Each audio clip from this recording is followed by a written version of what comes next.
WWF s'intéresse à la problématique agricole parce que l'agriculture peut répondre à un certain nombre d'enjeux planétaires en matière de préservation de la biodiversité. Je donne un exemple qui concerne directement la problématique luzerne, c'est la déforestation à l'échelle planétaire des grands massifs forestiers équatoriaux, notamment le bassin amazonien, où à la place de la forêt, après le pâturage extensif, vient se positionner la culture de soja.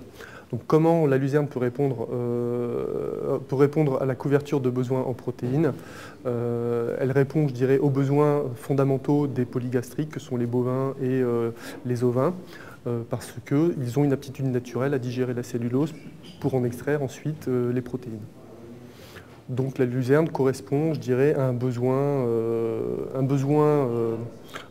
de couverture des protéines à l'échelle européenne et à l'échelle nationale, sachant qu'aujourd'hui, pour satisfaire les filières d'élevage, la France, comme le reste de l'Europe, importe des millions de tonnes de soja.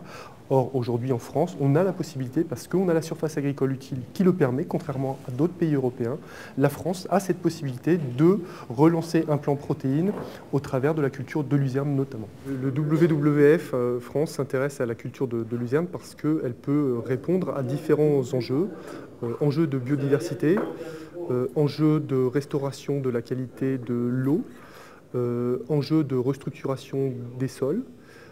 Et ensuite, elle peut s'inscrire également dans la relance d'un plan protéines à l'échelle européenne et nationale. Elle répond à un certain nombre de besoins physiologiques majeurs pour les polygastriques notamment.